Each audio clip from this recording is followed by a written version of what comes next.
દક્ષ પ્રજાપતિની ઈચ્છા નથી, પણ બ્રહ્માજી આવ્યા અને બ્રહ્માજીએ દક્ષ પ્રજાપતિને કહ્યું કે બેટા, હું તને આજ્ઞા આપું છું કે શિવ સાથે વિવાહ કરવાના છે. અને પછી શિવના ધામે ધૂમે વિવાહ થયા છે. શિવ પુરાણમાં એ વિવાહના ચરિત્રના ઘણા બધા અધ્યાયો બતાવ્યા છે કે જ્યારે શિવજી જાન લઈને આવ્યા ને,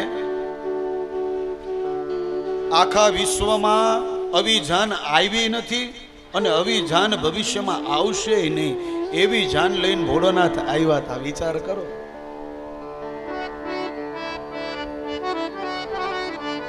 સતી સાથે વિવાહ થયા છે.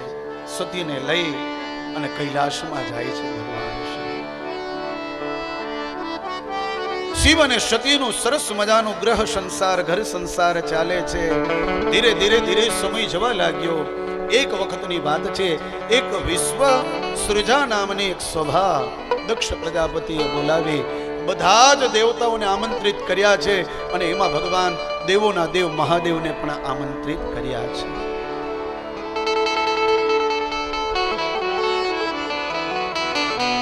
એ દિવસ આવ્યો, એ સમય આવ્યો. સભા મંડપ રાખ્યો છે.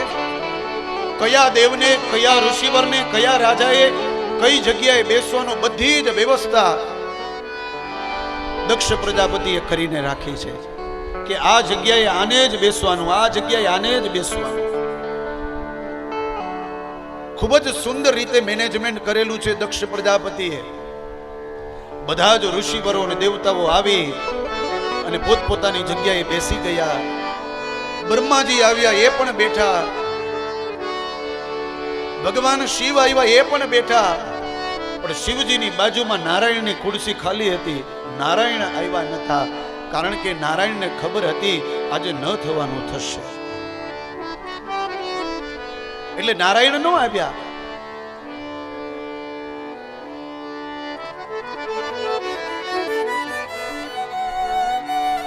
બહેનો એવું બધાએ આવી ગયા, પણ હજી દક્ષ પ્રજાપતિ આવ્યા નથી. શું કામ નથી આવ્યા? બોલે મોટા છે, શ્રેષ્ઠ છે. શ્રેષ્ઠ વ્યક્તિ હંમેશા છેલ્લે આવે, સ્વાભાવિક છે. આપણે કોઈ પણ ધારાસભ્યને બોલાવીએ તો એની પહેલા કલાક, 2 કલાક પહેલા આપણે બધી તૈયારી રાખવી પડે.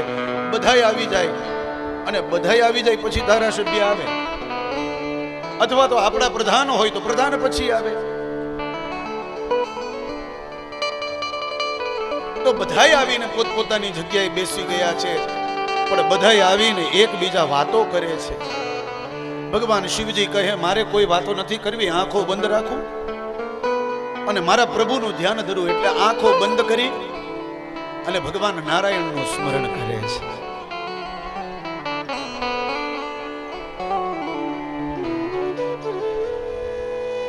ભગવાન નારાયણનું સ્મરણ કરવા લાગ્યા. બહેનું એવું એ જ સમયે દક્ષ પ્રજાપતિનો પ્રવેશ થયો અને બધા જ દેવતાઓ, બધા ઋષિવરો, બધા જ રાજાઓ ઊભા થયા. દક્ષ પ્રજાપતિનું સ્વાગત કર્યું. આ એક સભ્યતા છે. કોઈ શ્રેષ્ઠ, કોઈ ઉત્તમ વ્યક્તિ આવે તો ઊભું થવું, આ એક સંસ્કાર છે. બધા ઊભા થયા. બે દેવ ઊભા ન થયા, એક બ્રહ્માજી અને એક ભગવાન શિવજી. શિવજીને ખબર નથી કે દક્ષ પ્રજાપતિ આવ્યા છે. અને બ્રહ્માજી કહે, મારો દીકરો આવે ને હું થોડો ઊભો થાઉં? હું તો એનો બાપ છું, હું એનો પિતા છું.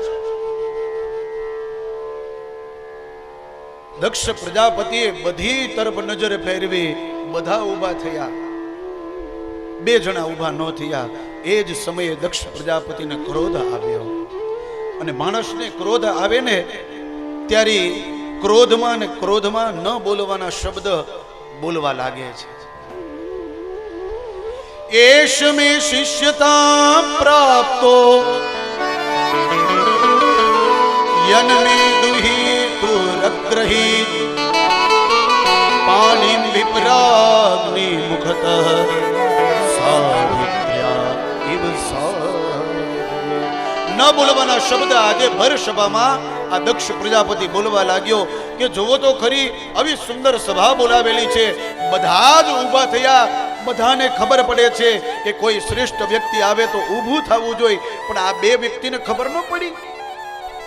એમાં બે વ્યક્તિમાં બ્રહ્માજી તો મારા પિતા તુલ્ય છે, કદાચ ઊભા ન થાય હું સમજુ, પણ શિવ તો મારો જમાઈ છે, એને તો ઊભું થવું જ જોઈએ.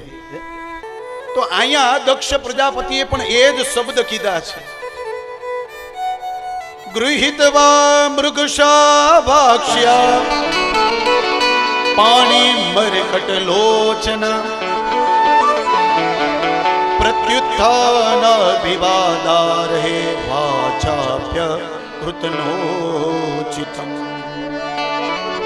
ભર સભામાં આજે દક્ષ પ્રજાપતિ એમ કહે છે કે મારી હરણ જેવી દીકરી છે ને એ મરકટ લોચના, મરકટ એટલે કે વાંદરો, વાંદરા જેવું જેનું મોઢું છે એના સાથે મેં પરણાવી. આવું ભર સભામાં ભગવાન શિવનું અપમાન આજે દક્ષ પ્રજાપતિ કરે છે.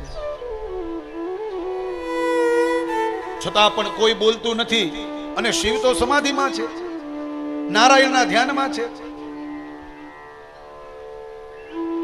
પ્રેતાવાસી સુઘોરીષુ પ્રેતિરે ભૂત ગણેર્વૃત અટન્યુત્મત્તવન નગનો વ્યક્તકેશો હસન. એ ભરસભામાં કહે છે કે જે વ્યક્તિને વસ્ત્ર પહેરવાનું ભાન નથી, જે વ્યક્તિ ક્યાં રહે છે એ ખબર નથી, પ્રેતાવાસેસુ ઘોરેશુ પ્રેતોની સાથે રહે, એની સાથે ભૂત હોય, પ્રેત હોય, ડાકીની હોય, શાકીની હોય, વીર હોય, બેતાલ હોય, એવો વ્યક્તિ જેને આખા શરીરમાં ભસ્મ લગાડેલ છે,